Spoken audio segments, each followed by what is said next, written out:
天气到底是冷也是热，敢会有风雨，是咱大家逐天拢真关心的代志。咱气象署最近有甲工建议合作，最新启用一间气象机器校正实验室，未来当透过新设备，会当加强气象的准确度，尤其是面对气候的变迁，咱才会当正确、快速的防灾。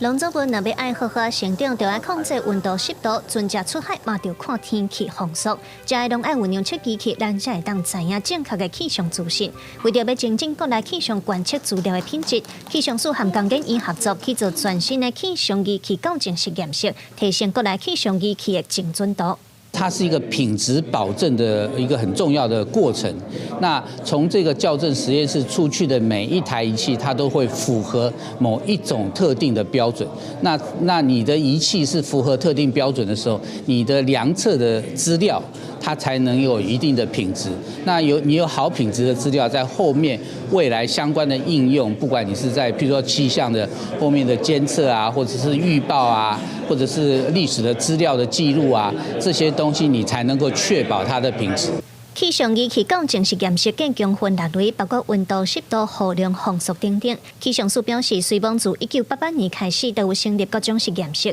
但是35年来设备已经真旧了。尤其若要因应未来的气候变迁，透过这摆换新设备来确保气象观测的精准度，咱才通正确防灾。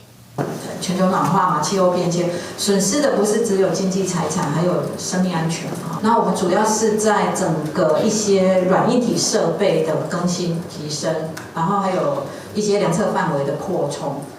新的实验室伫各方面都有扩大量测的校正范围，比如风力的校正量测，对11级风提升到17级风，差不多是去年中度风台小肯的风力。未来实验室唔但会当建立气象仪器校正的标准作业天数，也通协助国内气象量测产业在国际上有进一步的发展。记者卢尚如、郑俊尧、新北报道。